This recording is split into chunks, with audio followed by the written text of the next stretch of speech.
Matius pasal yang ke-18. Siapa yang terbesar dalam kerajaan sorga? Pada waktu itu datanglah murid-murid itu kepada Yesus dan bertanya, siapakah yang terbesar dalam kerajaan sorga? Maka Yesus memanggil seorang anak kecil dan menempatkannya di tengah-tengah mereka, lalu berkata, Aku berkata kepadamu, sesungguhnya jika kamu tidak bertobat dan menjadi seperti anak kecil ini, kamu tidak akan masuk ke dalam kerajaan sorga. Sedangkan barang siapa merendahkan diri dan menjadi seperti anak kecil ini, dialah yang terbesar dalam kerajaan surga. Dan barang siapa menyambut seorang anak seperti ini dalam namaku, ia menyambut aku. Siapa yang menyesatkan orang? Tetapi barang siapa menyesatkan salah satu dari anak-anak kecil ini yang percaya kepadaku, lebih baik baginya jika sebuah batu kilangan diikatkan pada lehernya, lalu ia ditenggelamkan ke dalam laut. Celakalah dunia dengan segala penyesatannya. Memang penyesatan harus ada, tetapi celakalah orang yang mengadakannya. Jika tanganmu atau kakimu menyesatkan engkau, penggalah dan buanglah itu, karena lebih baik bagimu masuk ke dalam hidup dengan tangan kudung atau timpang, daripada dengan utuh kedua tangan dan kedua kakimu dicampakkan ke dalam api kekal. Dan jika matamu menyesatkan engkau, cungkilah dan buanglah itu, karena lebih baik bagimu masuk ke dalam hidup dengan bermata satu, daripada dicampakkan ke dalam api neraka dengan bermata dua. Ingatlah, jangan menganggap terendah seorang dari anak-anak kecil ini, karena aku berkata kepadamu, ada malaikat mereka di sorga yang selalu memandang wajah Bapakku yang di sorga, karena Anak Manusia datang untuk menyelamatkan yang hilang. Perumpamaan tentang domba yang hilang. Bagaimana pendapatmu jika seorang mempunyai 100 ekor domba dan seekor diantaranya sesat? Tidakkah ia akan meninggalkan yang 99 ekor di pegunungan dan pergi mencari yang sesat itu? Dan aku berkata kepadamu, sesungguhnya jika ia berhasil menemukannya, lebih besar kegembiraannya atas yang seekor itu daripada atas yang ke-99 ekor yang tidak sesat. Demikian juga Bapamu yang di surga tidak menghendaki supaya seorang pun dari anak-anak ini hilang. Tentang menasihati sesama saudara. Apabila saudara berbuat dosa, tegurlah dia di bawah 4 mata. Jika ia mendengarkan nasihatmu, engkau telah mendapatnya kembali. Jika ia tidak mendengar engkau, bawalah seorang atau 2 orang lagi, supaya atas keterangan 2 atau 3 orang saksi, perkara itu tidak disangsikan. Jika ia tidak mau mendengarkan mereka, sampaikanlah soalnya kepada jemaat. Dan jika ia tidak mau juga mendengarkan jemaat, pandanglah dia sebagai seorang yang tidak mengenal Allah atau seorang pungut cukai. Aku berkata kepadamu, sesungguhnya apa yang kamu ikat di dunia ini akan terikat di sorga, dan apa yang kamu lepaskan di dunia ini akan terlepas di sorga. Dan lagi aku berkata kepadamu, jika 2 orang daripadamu di dunia ini sepakat meminta apapun juga, permintaan mereka itu akan dikabulkan oleh Bapakku yang di sorga. Sebab di mana 2 atau 3 orang berkumpul dalam namaku, di situ aku ada di tengah-tengah mereka. Perumpamaan tentang pengampunan. Kemudian datanglah Petrus dan berkata kepada Yesus, Tuhan, sampai berapa kali aku harus mengampuni saudaraku jika ia berbuat dosa terhadap aku? Sampai 7 kali? Yesus berkata kepadanya, bukan, aku berkata kepadamu, bukan sampai 7 kali, melainkan sampai 70 kali 7 kali. Sebab hal kerajaan surga seumpama seorang raja yang hendak mengadakan perhitungan dengan hamba-hambanya. Setelah ia mulai mengadakan perhitungan itu, dihadapkanlah kepadanya seorang yang berhutang 10.000 talenta. Tetapi karena orang itu tidak mampu melunaskan hutangnya, raja itu memerintahkannya supaya ia dijual beserta anak istrinya dan segala miliknya untuk membayar hutangnya. Maka sujudlah hamba itu menyembah dia, katanya, sabarlah dahulu, segala hutangku akan kulunaskan. Lalu tergeraklah hati raja itu oleh belas kasihan akan hamba itu, sehingga ia membebaskannya dan menghapuskan hutangnya. Tetapi ketika hamba itu keluar, ia bertemu dengan seorang hamba lain yang berhutang 100 dinar kepadanya. Ia menangkap dan mencekik kawannya itu, katanya, bayar hutangmu. Maka sujudlah kawan itu dan memohon kepadanya, sabarlah dahulu, hutangku itu akan kulunaskan. Tetapi ia menolak dan menyerahkan nyawanya itu ke dalam penjara sampai dilunaskannya hutangnya. Melihat itu kawan-kawannya yang lain sangat sedih, lalu menyampaikan segala yang terjadi kepada tuan mereka. Raja itu menyuruh memanggil orang itu dan berkata kepadanya, "Hai hamba yang jahat, seluruh hutangmu telah kuhapuskan karena engkau memohonkannya kepadaku. Bukankah engkau pun harus mengasihani kawanmu seperti aku telah mengasihani engkau?" Maka marahlah tuan itu dan menyerahkannya kepada algojo sampai ia melunaskan seluruh hutangnya. Maka Bapakku yang di surga akan berbuat demikian juga terhadap kamu, apabila kamu masing-masing tidak mengampuni saudaramu dengan segenap hatimu. Pasal yang ke-19, perceraian. Setelah Yesus selesai dengan pengajarannya itu, berangkatlah ia dari Galilea dan tiba di daerah Yudea yang di seberang sungai Yordan. Orang banyak berbondong-bondong mengikuti dia, dan ia pun menyembuhkan mereka di sana. Maka datanglah orang-orang Farisi kepadanya untuk mencobai dia. Mereka bertanya, "Apakah diperbolehkan orang menceraikan istrinya dengan alasan apa saja?" Jawab Yesus, "Tidakkah kamu baca bahwa Ia menciptakan manusia sejak semula, menjadikan mereka laki-laki dan perempuan? Dan firman-Nya, sebab itu laki-laki akan meninggalkan ayah dan ibunya dan bersatu dengan istrinya, sehingga keduanya itu menjadi satu daging. Demikianlah mereka bukan lagi dua, melainkan satu. Karena itu, apa yang telah dipersatukan Allah tidak boleh diceraikan manusia." Kata mereka kepadanya, "Jika demikian, apakah sebabnya Musa memerintahkan untuk memberikan surat cerai jika orang menceraikan istrinya?" Kata Yesus kepada mereka, "Karena ketegaran hatimu, Musa mengizinkan kamu menceraikan istrimu, tetapi sejak semula tidaklah demikian. Tetapi aku berkata kepadamu, barang siapa menceraikan istrinya kecuali karena zina, lalu kawin dengan perempuan lain, ia berbuat zina." Murid-murid itu berkata kepadanya, "Jika demikian halnya hubungannya antara suami dengan istri, lebih baik jangan kawin." Akan tetapi ia berkata kepada mereka, "Tidak semua orang yang dapat mengerti perkataan itu, hanya mereka yang dikaruniai saja. Ada orang yang tidak dapat kawin karena ia memang lahir demikian dari rahim ibunya, dan ada orang yang dijadikan demikian oleh orang lain, dan ada orang yang membuat dirinya demikian karena kemauannya sendiri, oleh karena kerajaan sorga. Siapa yang dapat mengerti kehendak Allah, ia mengerti."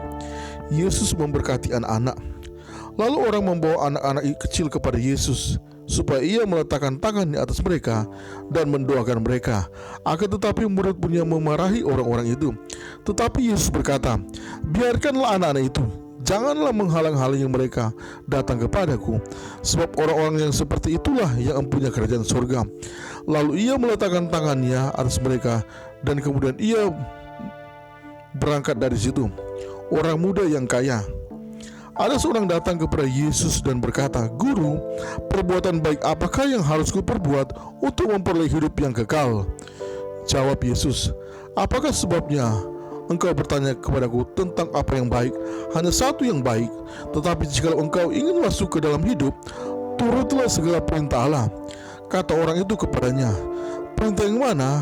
Kata Yesus, "Jangan membunuh, jangan berzina, jangan mencuri, jangan mengucapkan saksi dosa, hormatilah ayahmu dan ibumu, dan kasihilah sesama manusia seperti dirimu sendiri." Kata orang muda itu kepadanya, "Semuanya itu telah kuturuti, apalagi yang masih kurang?" Kata Yesus kepadanya, "Jikalau engkau hendak sempurna, pergilah, jualah segala milikmu dan berikanlah itu kepada orang-orang miskin, maka engkau akan beroleh harta di sorga. Kemudian datanglah kemari dan ikutlah aku." Ketika orang muda itu mendengar perkataan itu, pergilah ia dengan sedih sebab banyak hartanya. Yesus berkata kepada murid-muridnya, "Aku berkata kepadamu, sesungguhnya sukar sekali bagi seorang kaya untuk masuk ke dalam kerajaan surga. Sekali lagi aku berkata kepadamu, lebih mudah seekor unta masuk melalui lubang jarum daripada seorang kaya masuk ke dalam kerajaan surga." Ketika murid-murid mendengar itu, sangat gempalah mereka dan berkata, "Jika demikian, siapakah yang dapat diselamatkan?" Yesus memandang mereka dan berkata, "Bagi manusia hal ini tidak mungkin, tetapi bagi Allah segala sesuatu mungkin." Upah mengikut Yesus. Lalu Petrus menjawab dan berkata kepada Yesus, "Kami ini telah meninggalkan segala sesuatu dan mengikut Engkau. Jadi apakah yang akan kami peroleh?" Kata Yesus kepada mereka, "Aku berkata kepadamu, sesungguhnya pada waktu penciptaan kembali, apabila Anak Manusia bersemayam di takhta kemuliaannya, kamu yang telah mengikut aku akan duduk juga di atas 12 takhta untuk menghakimi ke-12 suku Israel. Dan setiap orang yang karena namaku meninggalkan rumahnya, saudaranya laki-laki atau saudaranya perempuan, bapak atau ibunya, anak-anak atau ladangnya, akan menerima kembali 100 kali lipat dan akan memperoleh hidup yang kekal. Tetapi banyak orang yang terdahulu akan menjadi yang terakhir, dan yang terakhir akan menjadi yang terdahulu." Pasal yang ke-20, perumpamaan tentang orang-orang upahan di kebun anggur. Adapun hal kerajaan sorga sama seperti seorang tuan rumah yang pagi-pagi benar keluar mencari pekerja-pekerja untuk kebun anggurnya. Setelah ia sepakat dengan pekerja-pekerja itu mengenai upah sedinar sehari, ia menyuruh mereka ke kebun anggurnya. Kira-kira pukul 9 pagi, ia keluar pula dan dilihatnya ada lagi orang-orang lain menganggur di pasar. Katanya kepada mereka, "Pergi jugalah kamu ke kebun anggurku, dan apa yang pantas akan kuberikan kepadamu." Dan mereka pun pergi. Kira-kira pukul 12 dan pukul 3 petang, ia keluar pula dan melakukan sama seperti tadi. Kira-kira pukul 5 petang, ia keluar lagi dan mendapati orang-orang lain pula. Lalu katanya kepada mereka, "Mengapa kamu menganggur saja di sini sepanjang hari?" Kata mereka kepadanya, "Karena tidak ada orang yang mengupah kami." Katanya kepada mereka, "Pergi jugalah kamu ke kebun anggurku." Ketika hari malam, Tuhan itu berkata kepada mandornya, "Panggillah pekerja-pekerja itu dan bayarlah upah mereka, mulai dengan mereka yang masuk terakhir hingga mereka yang masuk terdahulu." Maka datanglah mereka yang mulai bekerja kira-kira pukul 5, dan mereka menerima masing-masing 1 dinar. Kemudian datanglah mereka yang masuk terdahulu, sangkanya akan mendapat lebih banyak, tetapi mereka pun menerima masing-masing 1 dinar juga. Ketika mereka menerimanya, mereka bersungguh-sungguh kepada Tuhan itu. Katanya, "Mereka yang masuk terakhir ini hanya bekerja 1 jam, dan engkau menyamakan mereka dengan kami yang sehari suntuk bekerja berat dan menanggung panas terik matahari." Tetapi Tuhan itu menjawab seorang dari mereka, "Saudara, aku tidak berlaku tidak adil terhadap engkau. Bukankah kita telah sepakat sedinar sehari? Ambillah bagianmu dan pergilah. Aku mau memberikan kepada orang yang masuk terakhir ini sama seperti kepadamu. Tidakkah aku bebas mempergunakan milikku menurut kehendak hatiku, atau iri hati ke engkau karena aku murah hati? Demikianlah orang yang terakhir dan akan menjadi yang terdahulu, dan yang terdahulu akan menjadi yang terakhir." Pemberitahuan ketiga tentang penderitaan Yesus. Ketika Yesus akan pergi ke Yerusalem, ia memanggil ke-12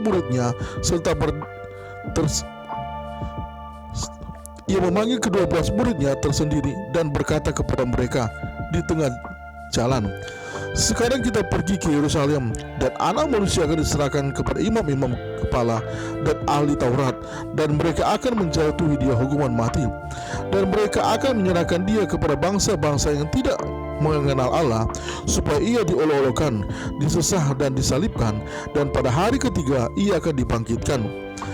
Permintaan ibu Yakobus dan Yohanes, bukan memerintah melainkan melayani. Maka datanglah ibu anak-anak Zebedeus serta anak-anaknya itu kepada Yesus, lalu sujud di hadapannya untuk meminta sesuatu kepadanya. Kata Yesus, "Apa yang kau kehendaki?"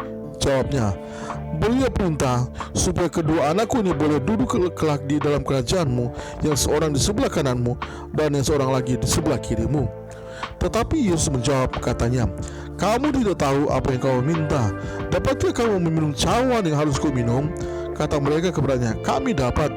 Yesus berkata kepada mereka, "Cawanku memang akan kamu minum, tetapi hal duduk di sebelah kananku atau di sebelah kiriku, aku tidak berhak memberikannya. Itu akan diberikan kepada orang-orang bagi siapa Bapakku telah menyediakannya." Mendengar itu, marahlah ke-10 murid yang lain kepada kedua saudara itu. Tetapi Yesus memanggil mereka dan berkata, "Kamu tahu bahwa pemerintah-pemerintah bangsa-bangsa memerintah rakyatnya dengan tangan besi, dan pembesar-pembesar menjalankan kuasanya dengan keras atas mereka. Tidaklah demikian di antara kamu. Barang siapa ingin menjadi besar di antara kamu, hendaklah ia menjadi pelayanmu.